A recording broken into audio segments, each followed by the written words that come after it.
Hi guys, எல்லாருக்கும் வணக்கம் guys. இந்த வீடியோவில் நம்ம என்ன பார்க்க போகிறோன்னா, 4வது டெஸ்ட் போட்டியை ஆஸ்திரேலிய அணி இந்தியாவை ஏமாற்றி தான் ஜெயிச்சிருக்காங்க.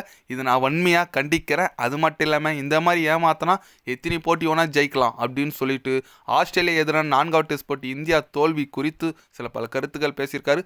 அதுவும் ஆஸ்திரேலிய அணி ஏமாற்றி தான் தோற்றுருக்காங்கன்னு சொல்லிட்டு ஓப்பனாகவே பேசியிருக்காரு. இந்திய அணியின் முன்னாள் லெஜெண்டான சுனில் கவாஸ்கர் பார்த்தீங்கன்னா இந்திய அணிக்கு ஆதரவும் ஆஸ்திரேலிய அணிக்கு எதிராகவும் பேசியிருக்காரு. அவர் என்ன பேசினார், ஏது பேசினார் சொல்லிட்டு வீடியோவில் டீட்டெயில்டாக பார்க்கலாம். அதுக்கு முன்னே நீங்கள் நம்ம சேனலுக்கு புதுசாக வந்திருந்தீங்கன்னா ஒரே ஒரு சப்ஸ்கிரைப் மட்டும் பண்ணிவிட்டு வாங்க, வீடியோக்குள்ளே போகலாம்.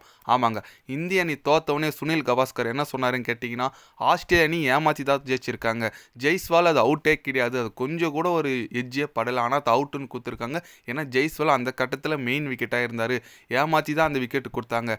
அதே போல் லாஸ்ட் பால் சிராஜ் அது டிப்பே கிடையாது, டிப்பு மாரி கொடுத்துட்டாங்க. மேட்ச் சீக்கிரம் முடிக்கணும்னு நினச்சாங்களா என்னன்னு தெரியல. இன்னும் 13 ஓவர் இருக்குது. கண்டிப்பாக எங்கள் ஆளுங்க அதை ட்ரா வாட்ச் பண்ணியிருப்பாங்க. ஆனால் ஜெய்ஸ்வால்து கிளியராக அவுட்டே கிடையாது, அவுட்டு குத்தி ஏமாற்றிட்டாங்க. அதேமாதிரி சிராஜ் இதுவும் பேட்லேயே எஜ்ஜி இல்லை. இந்தமாதிரி ஏமாற்றி ஜெயிச்சா எத்தனை போட்டி வேணால் ஜெயிக்கலாம். நான் ஆஸ்திரேலியா கிரிக்கெட் வாரியத்தை வன்மையாக கண்டிக்கிறேன், அம்பையர்களையும் கண்டிக்கிறேன் அப்படின்னு சொல்லிட்டு சுனில் கவாஸ்கர் ஓப்பனாக பேசியிருக்காரு. அவர் சொல்கிறது ஒரு பக்கம் யோசிக்க வேண்டியதாக இருக்குங்க. ஏன்னா ஜெய்ஸ்வால்து கொஞ்சம் கூட அந்த அல்ட்ரா ஏஜில் ஒரு ஸ்பார்க்கே வரலுங்க. அது எப்படி கொடுத்தாங்கன்னு தெரியல. அதே போல் லாஸ்ட்டு நதர் லைன் போட்ட பால் டிப்பு ஆகலை, அது டிப்பு மாரி கொடுத்துருக்காங்க. இது நிறைய விமர்சனத்துக்கு போயிருக்கு. நிறைய மீடியா இதை பற்றி பேசிகிட்டு இருக்காங்க. அதை பற்றி தான் நானும் பேசலான்னு வந்தேன். ஏன்னு கேட்டிங்கன்னா சுனில் கவாஸ்கர் சொல்லியிருக்கிறது ஒரு முக்கியமான விஷயம் தான்.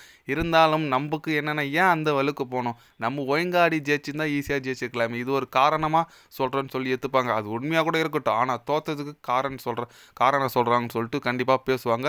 ஆனால் ஜெய்ஸ்வால்து எனக்கு கிளியராக தெரியுங்க, அது அவுட்டு கிடையாது. லைட்டாக பால் மேலே ஏறுது, ஆனால் அது அவுட்டு கொடுத்துட்டாங்க.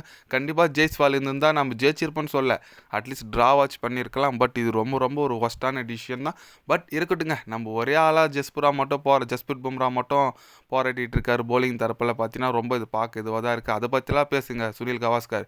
ஏன்னா பும்ரா பார்த்தீங்கன்னா 30 விக்கெட் எடுத்திருக்காரு. இந்த ஒரே சீரீஸ்லேயே இன்னும் ஒரு போட்டி இருக்குது. கண்டிப்பாக அதில் ஒரு 10 எடுப்பாருன்னு வச்சுக்கோ. 40 விக்கெட்லாம் எடுத்தாருன்னா ஒரு லெஜெண்டுங்க. இது வரைக்கும் யாருமே ஆஸ்திரேலியா தொடரில் அவங்க மண்ணில் 30 விக்கெட்டே எடுத்தது கிடையாது. இன்னும் ஒரு போட்டி இருக்குது. கண்டிப்பாக அவர் நல்லா போனவர் எனக்கு நம்பிக்கை இருக்குது. ஆனால் அந்த ரோஹித் சர்மா, விராட் கோலி, ரிஷப் பண்ட் இவங்கெல்லாம் ஓப்பனிங்கில் என்ன தான் பண்ணுறாங்கன்னு தெரியல. டாப் ஆர்டரில் ரொம்ப ஒரு ஒஸ்டான பேட்டிங்.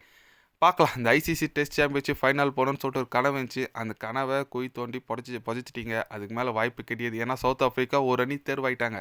இதுக்கப்புறம் ஆஸ்திரேலியா இன்னும் 3 போட்டி இருக்குது. நம்மக்கிட்ட 1 இருக்குது, ஸ்ரீலங்கா கிட்ட 2 இருக்குது. 2த்தில் எதனா 1 ஜெயிச்சாலே ஆஸ்திரேலியா அணி டேரெக்டாக ஃபைனலுக்கு தேர்வாயிடுவாங்க. நம்மளுக்கு எங்கெங்கே வாய்ப்பு இருக்குது? முடிஞ்சு போச்சு, அவ்வளோதான். அவ்வளோதான். இதுக்கு மேலே ஐபிஎல் வரும். ஐபிஎல் விளையாடி பார்த்துட்டுக்கலாம். இந்த டெஸ்ட்டில் ஏன் பார்க்கணும் அப்படின்னு சொல்லிட்டு நம்ம மைண்டை மாற்றிக்க வேண்டியதான். ஓகே, விடுங்க. நீங்கள் சொல்லுங்கள். சுனில் கவாஸ்கர் இந்த மாதிரி பேசியிருக்காரு. அது குறித்து நீங்கள் என்ன நினைக்கிறீங்கன்னு சொல்லிட்டு கமெண்டில் சொல்லுங்கள். ஜெய்ஸ்வால் அவுட்டா இல்லையா, உங்களோட கருத்து என்னன்னு சொல்லிட்டு கமெண்டில் சொல்லுங்கள். இது போன்ற ஸ்போர்ட்ஸ் நியூஸாக தெரிஞ்சுக்கணுன்னா சேனலை சப்ஸ்கிரைப் லைக் ஒன்று பண்ணிக்கோங்க. கண்டிப்பாக கிரிக்கெட் பற்றி day by day channel update வரும். மறக்காமல் சப்ஸ்கிரைப் மட்டும் கொஞ்சம் பண்ணி வச்சுக்கோங்க. நன்றி, வணக்கம்.